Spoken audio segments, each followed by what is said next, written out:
If you follow hair loss news at all, I'm sure you've heard the headlines of a new breakthrough treatment regrowing 539% more hair. Now, this has made rounds in press releases, it's made rounds on Reddit, and it's made rounds on X, where people are hailing this as a breakthrough treatment, a hair loss cure, where baldness is going to be a thing of the past. In fact, the company that owns this new pharmaceutical has seen a 40% stock surge since releasing these top-line results of their clinical trial. And this product is called Clascoterone, also known as CB0301 or Breezula. Now, why is this so exciting? Well, perhaps because the FDA already has approved this exact drug, but at a 1% concentration for acne in teenagers and young adults. And so repositioning this as just another indication is actually a pretty easy path forward as long as you can demonstrate efficacy and safety. And with these new FDA clinical trials at 5% Clascoterone for hair loss, really, things are super impressive at face value. So first, we have 2 randomized blinded controlled clinical trials with top-line data recently released. We know that they had 1,500 participants in them. So that is a massive amount. In fact, we haven't seen that number of participants in a clinical study since the original trials on finasteride for androgenic alopecia. It's multi-center, it's all across the United States, and it has respected dermatologists in the hair loss space that are attached to this project. And the results, great tolerability, very few systemic side effects. So again, with a topical, that is the dream, and a 539% increase in non-vellus hairs versus placebo. So what does a 539% increase in hair count actually look like? Well, for historical context, let's reference some clinical data on finasteride. Now, finasteride is currently the gold standard FDA-approved medication for androgenic alopecia. And clinical studies show that this drug, when used for between 6 months to 2 years, can increase hair counts by about 9.2%.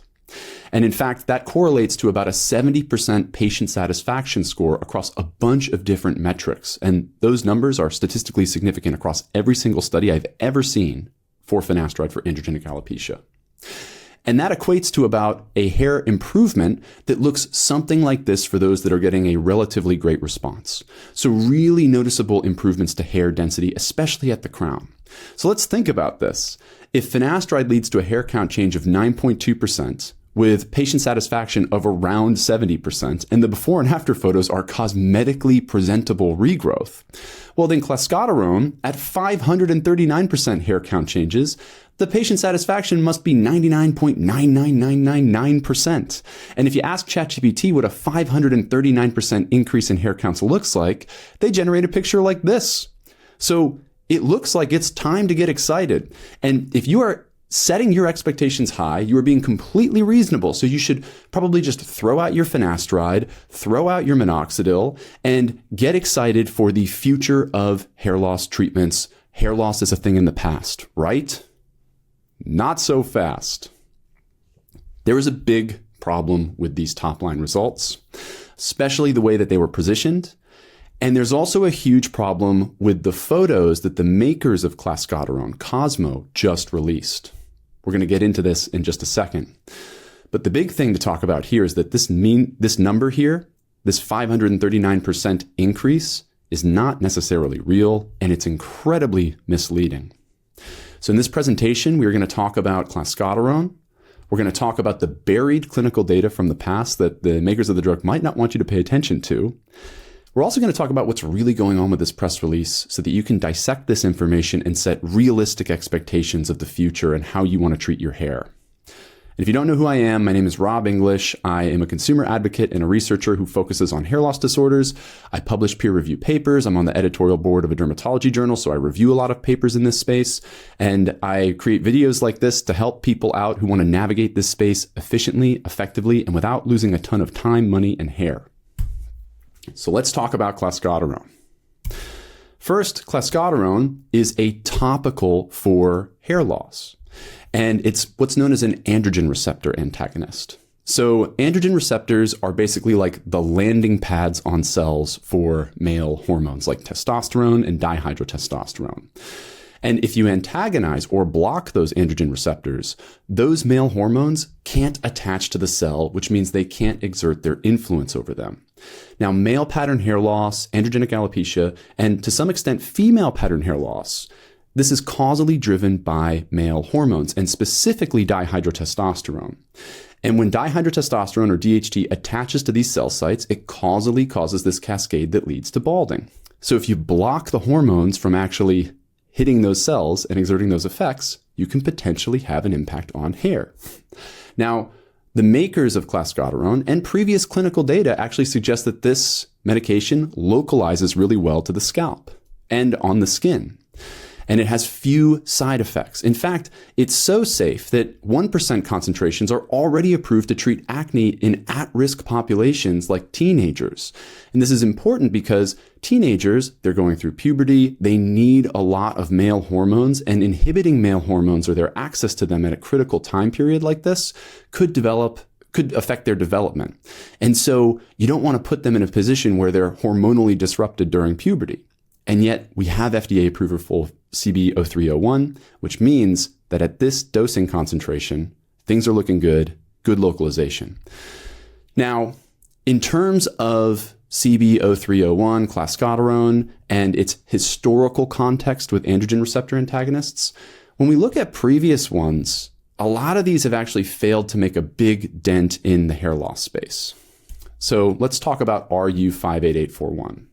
RU58841 is another androgen receptor antagonist. It has positive animal data, really strong hair growth outcomes in certain monkey species.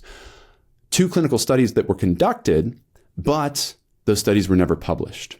And some investigators who were a part of those studies actually mentioned that they were impressed with the results. So we can suggest that they're positive.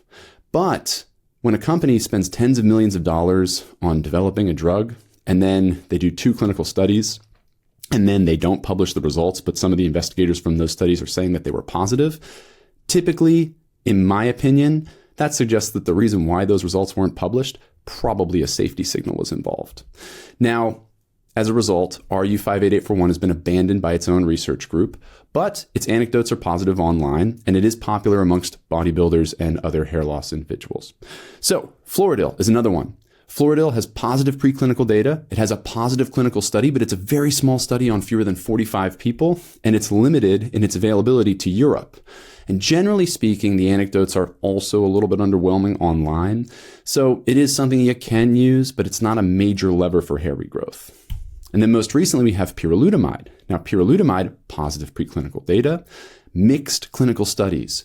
In some studies, piralutamide met its endpoints for hair parameter changes. And in others, it missed those endpoints. So the company that makes it, Kintor, actually pivoted from trying for FDA approval instead to a cosmetic use. So you can technically buy this, but they can't actually make claims toward hair regrowth.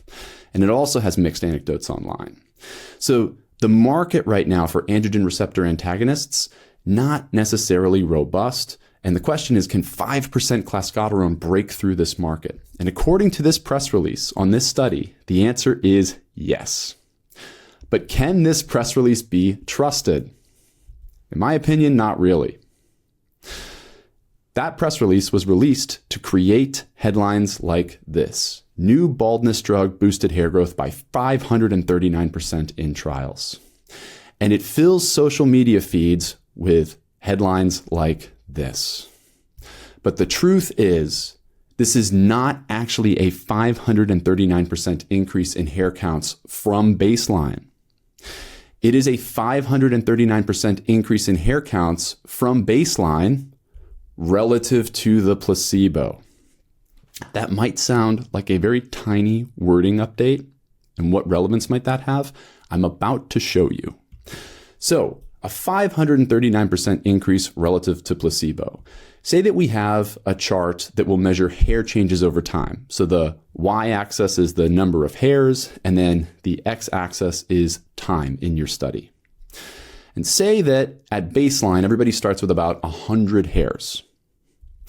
Now, say that you have a placebo group that tries a fake treatment, and over a 6-month period, they go from 100 hairs to 200 hairs.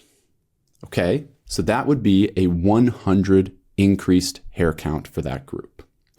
And now say you have somebody using Clascoterone and they go from 100 hairs to 700 hairs. That would be a plus 600 hair count change in that group. What it means to have an increase relative to placebo would be that if you took the change in Clascoterone, so plus 600, and then you divided it by the change in the placebo, which would be plus 100, you would get a 600% relative increase versus the placebo for hair counts. And that's how you're getting to this number, 539%. So you might be thinking, well, that's great. Those are huge numbers, right? So yeah, you're right. They are huge numbers because I just represented them as huge numbers. It would be great, except there is a kind of huge problem here. What if those aren't the numbers? What if instead of 100 to 200 for the placebo group, the change is 100 to 101? So it's just plus 1 hair. And what if the Clascoterone group is 100 to 106? So it's just plus 6 hairs. Well, guess what? When you phrase results like this, plus 6 over plus 1 is still a 600% relative change versus placebo, which still gets you to that 539% relative increase. And it gets worse. You can go smaller and smaller and smaller. What if the change to placebo was 100 to 100.1? So 0.1 hairs over a 6-month period. And what if in Clascoterone it was 100.6? So 0.6 hairs. You get to the same result. A 0.6 versus 0.1 is a 600% relative change to hair counts versus placebo. And the 0.6 to 0.1 is the 6 to 1, is the 600 to 100. They're all 600% in this case. And that is how you're getting to this number. So you have to ask a better question. What were the absolute changes to hair counts in this study? And guess what? We don't know. Why don't we know? The press release seems to deliberately exclude them.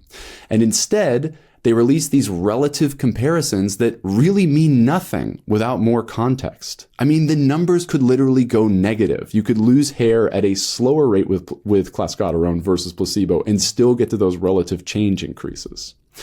So why would a company do something like this?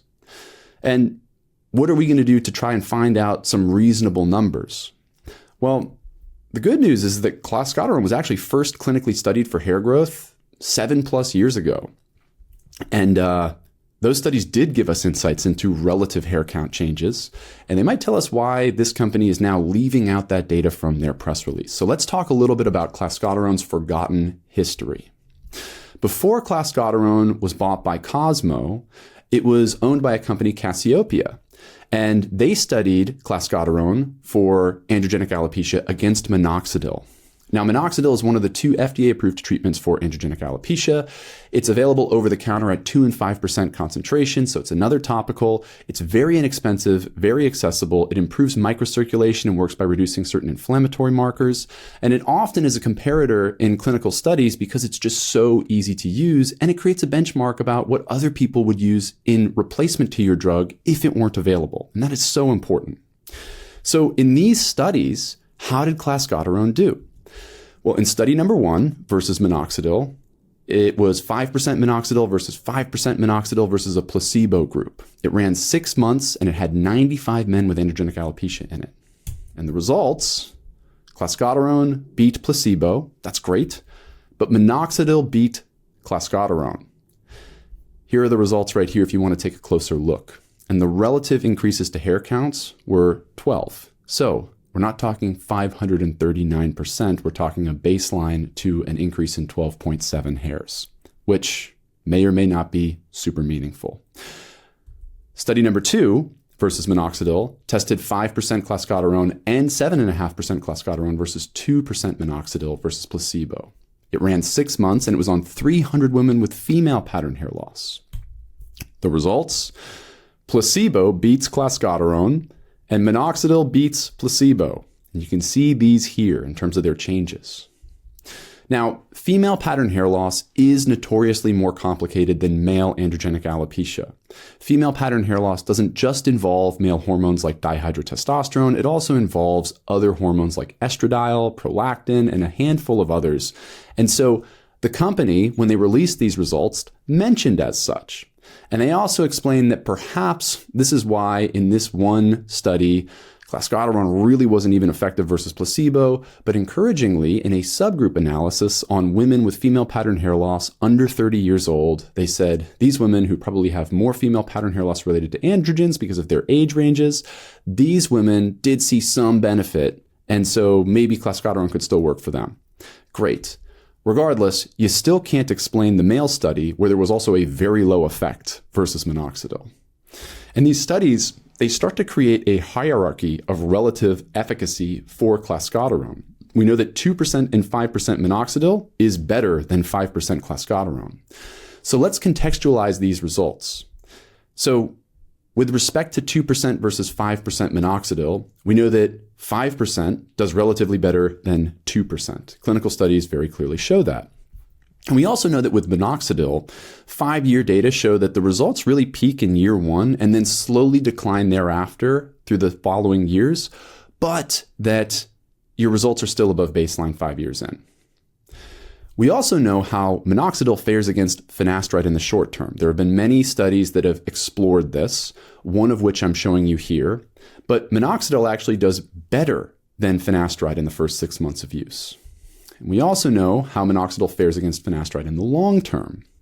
Over time, finasteride does better than Minoxidil because finasteride takes a full 2 years to see its full effects for cosmetic levels of hair growth perceptions.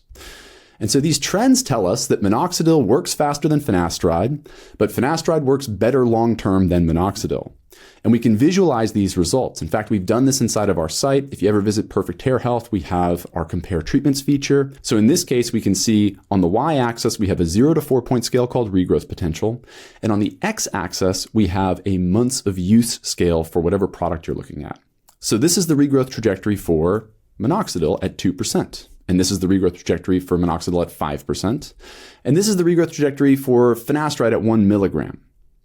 And here's where Clascoterone fits in, based on these relative comparisons.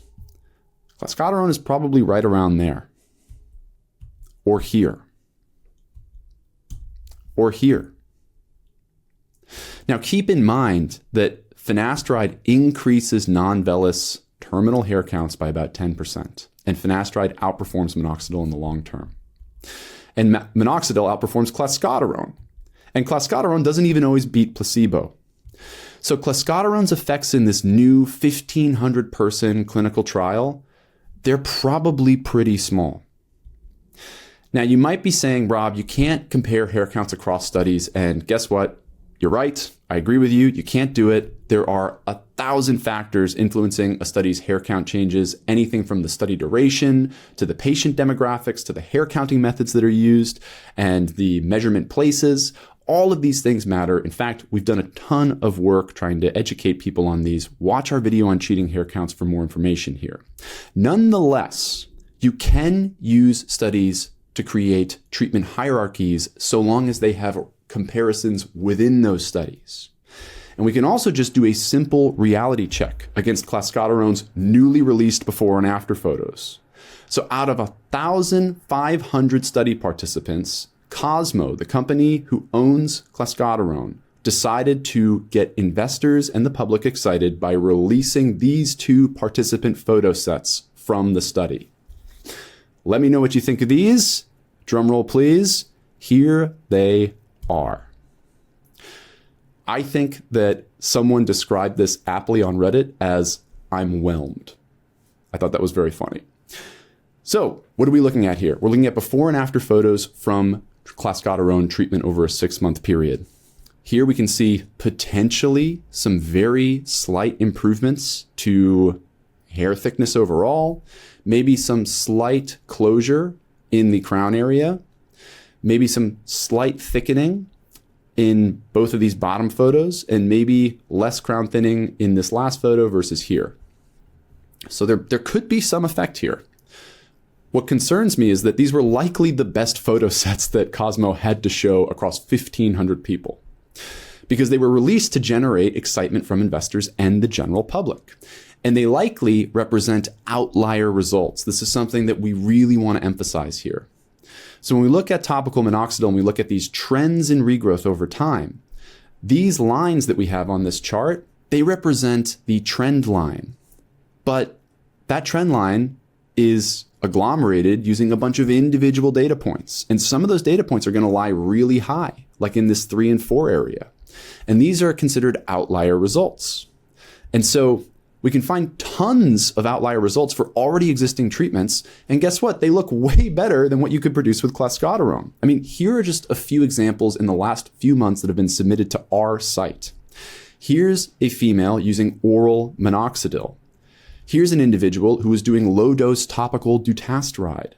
Here's an individual with a multi-pronged approach with finasteride and a couple of other things.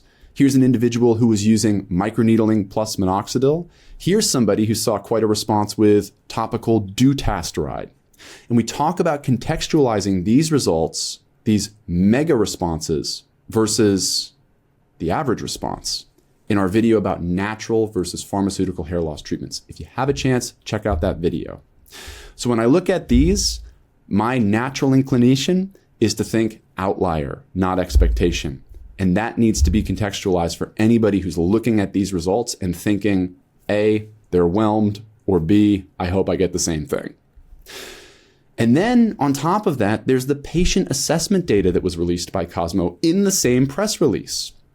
And this showed that patients who were self-assessing their progress, one study found that they had statistically significant self-assessments of their growth, but the other just showed a positive trend, meaning that it wasn't even statistically significant for them, meaning that the patients themselves in the second study that agglomerated into this 15-person title, this headline, that the patients themselves in the second study, they weren't even sure if this was working well for them or not. And so we really need to revise our expectations of Clascoterone here. This number, 539%, that's not real. The patient satisfaction scores are certainly worse than finasteride, that I can virtually guarantee. And the best of the best results don't look anything like the typical results you could expect with finasteride. Now, can we even trust Clascoterone's absolute hair count data when it is eventually published? This is a question that I've been contemplating. And we reviewed their clinical trial registry and their setups for their studies, and we do have some concerns. So if anybody's actually interested in how you can generate almost fake results or deceitful results that show crazy responses, the rest of this presentation, you're going to want to watch. If anybody who is just interested in the outcomes for Clascoterone, we basically covered that. But I find this stuff to be incredibly interesting. And for anybody who's looking forward to hair loss treatments or who wants to know more about hair loss science, please keep watching. Now, hair counts are just the number of hairs in any given measurement area. And in a typical study, what they'll do is they'll shave somebody's head, and then they'll take a square centimeter area, and then they'll tattoo a tiny freckle into that area so that they can find it over and over again, and they'll measure the hairs with a trichoscan, or a phototrichogram device. And hair count changes, they measure the change in the number of hairs before and after a treatment in this fixed area. So over time, you can measure results like this. Now, hair counts let us objectively evaluate hair loss treatments. And so this is virtually untreatable, right? Wrong. There are many ways you can cheat this. I'm going to explain several of them right now. Option number 1 to cheat hair counts is that you can combine vellus hairs with terminal hairs. So what do I mean by this? Well, androgenic alopecia is the condition for which people most frequently seek treatment for hair loss. And it looks like that in females on the left, and on the right, it looks like that in males. And it progresses through something called hair follicle miniaturization. So the hairs actually get thinner and thinner and thinner over time. Now, some of these hairs are still visible when you're looking at the scalp with the naked eye. But at a certain point, the hairs get so thin that they don't actually produce any cosmetic volume. And these hairs are kind of invisible to the naked eye unless you're looking super close or with a magnifying glass, and they're considered vellus hairs. So the amount of visible hairs that you basically have are terminal, and the ones that are invisible and don't add any cosmetic density to the naked eye, those are vellus hairs. Now, the mix of this in a case of androgenic alopecia will look like this. You'll have a combination of hairs that are thick and terminal, some that are partially miniaturized, and then you'll see in this photo some that are very thin and wispy and you can barely see at all. So that's vellus versus terminal hairs. Vellus hairs, they don't always contain pigment. They're often less than or equal to 40 micrometers in diameter, and at a certain point, they don't even grow very long. They're often less than 30 millimeters in length. And a scalp like this, a scalp that looks completely bald to the naked eye, can be filled with vellus hairs. When we look up close, we can see hairs that look just like that. But those vellus hairs don't account for cosmetic levels of hair growth. So great researchers, when they're conducting hair loss interventional studies, they will exclude vellus hairs from their total hair counts. And that is exactly what the studies on finasteride did. That's how they got to a 9.2% increase in hair counts, and also results that looked just like this for a typical great response. And patient satisfaction scores like this. So how can you get to a crazy increase in hair counts with borderline insignificant patient satisfaction scores? Well, what you would do is you would include vellus hairs in your final hair counts. So you would take your terminal hairs and your vellus hairs and you'd combine them together. Many things, almost everything, will stimulate vellus hair growth. But very few things will actually stimulate terminal hair growth. And grouping these things together, vellus and terminal hairs, is very common in low quality hair loss studies. We suspect that a study on topical copper peptides did just this, because when you looked at the results, they got an 80% increase in hair counts, but their patient satisfaction scores were 14%. Did Clascoterone researchers do the same? That is a question that we had, and we had the registration data from the clinical trials to look into to answer it. And based on what we could find, no, they didn't do this in their clinical study.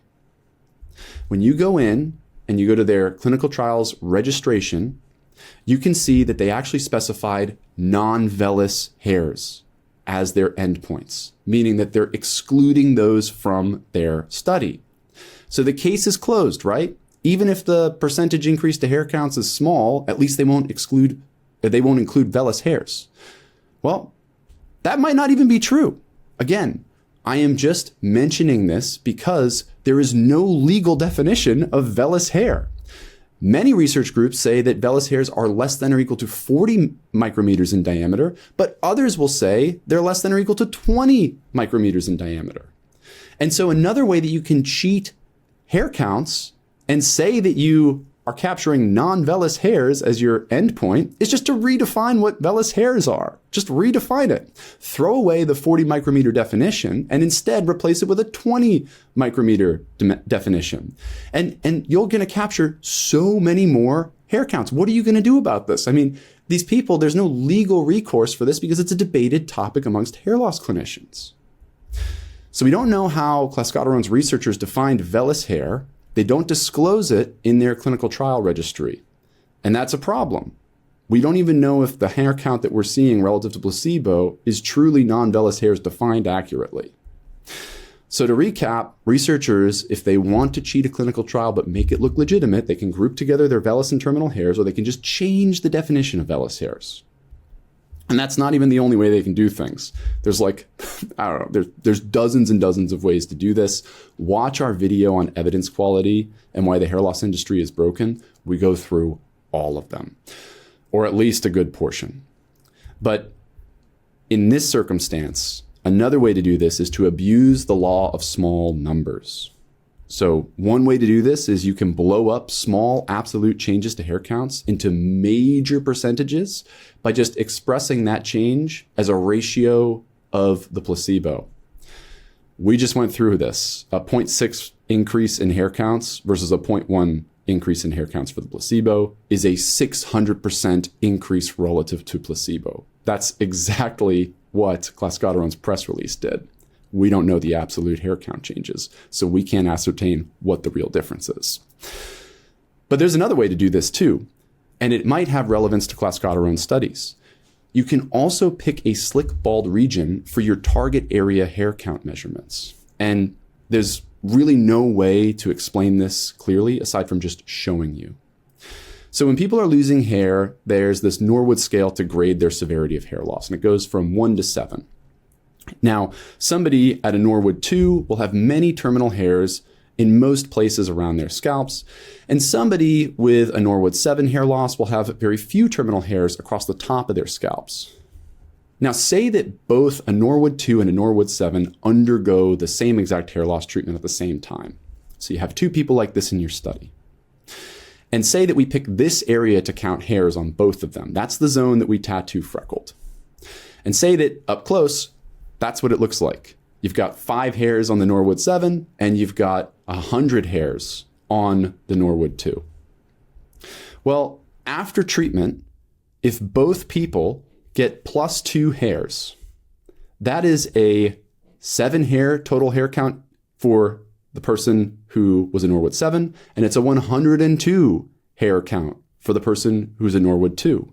And in both cases, this is cosmetically insignificant hair growth and really shouldn't be written home about. But if you express these changes as a percent, you now see a 40% increase to hair counts from the Norwood 7.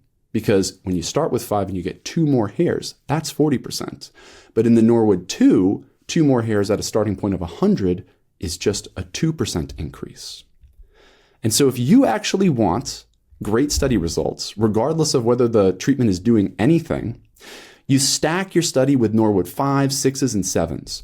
Or you only pick measurement areas in nearly slick bald regions of Norwood 3 and beyond scalps, people who have vertex thinning. And then you don't report the absolute hair count changes. Instead, you only report the percent changes in hair counts, say in a press release. And you get results like that. You do away with these people and you only keep people like that for your study. Now, when we looked into the clinical trial registry, Clascoterone studies might have done some version of this. It looks as though they've only included certain individuals in hair loss at a 3, 4, and 5. And so if they picked slick bald or near slick bald measurement regions in their study, it is totally possible that they actually are using the law of small numbers with very small hair count starting points to overexpress larger percentages. If that's what was done, pharmaceutical companies have basically cracked the code for FDA approval, and they've basically done it by mimicking subpar study designs that historically we've only ever seen in products like cannabidiol or CBD. There was a study that showed that CBD increased hair counts by 246% versus baseline, which was an incredible result. It's unheard of. Again, finasteride 9.2%. And when we went in and looked at the data, their data was stacked with Norwood 6s, Norwood 7s, not people who would adequately represent what would be a hair change in percentage points that would reflect what was happening cosmetically. So the summary here is that Clascoterone's press release, it is very misleading. And their clinical trial registration doesn't clarify how or where they're measuring their non-vellus hair endpoints. We are not supposed to see this with serious pharmaceuticals vying for FDA approval, like Clascoterone. But are we entering into a new era? I don't know. So my final thoughts are that I hope that Clascoterone proves useful. I would love for people to have a novel mechanism to target their hair loss. Finasteride through 5-alpha reductase inhibition works great for some, but it causes side effects for others. Minoxidil, with all of its mechanisms, works great for some, but it causes side effects for others. And if Clascoterone as an androgen receptor antagonist proves useful and safe, this would be a huge additive win. I want people to have access to safer, more effective treatments. But Clascoterone's Cosmo top-line results, they do not sit well with me. So for now, I would temper your expectations. Don't plan on tossing out your current treatments. Don't forgo starting treatment because you think that this breakthrough is just months away from FDA approval. But let's celebrate the possibility that one more treatment might soon be available. And let's hope it works. But in the meantime, what's already on the market is still likely more effective. Clascoterone could have a role in treating hair loss in the future, but relatively speaking, it packs a smaller punch than minoxidil. And minoxidil, long-term, packs a smaller punch than finasteride. And minoxidil plus finasteride pack a bigger punch than either or the other as a monotherapy.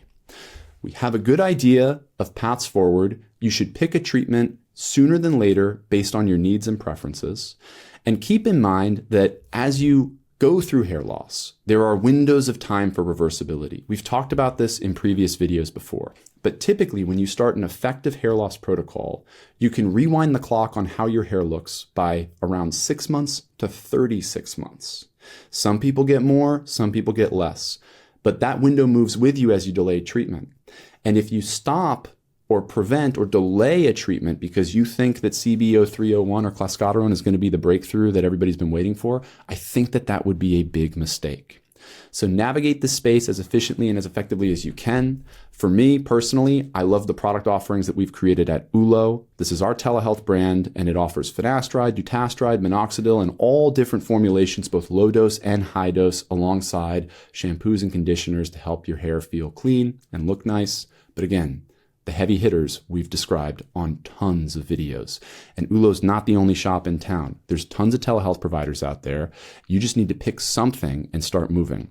I wish you the best with your hair recovery. If you have questions for me, reach out in the comments, and I will look forward to the next video. Take care.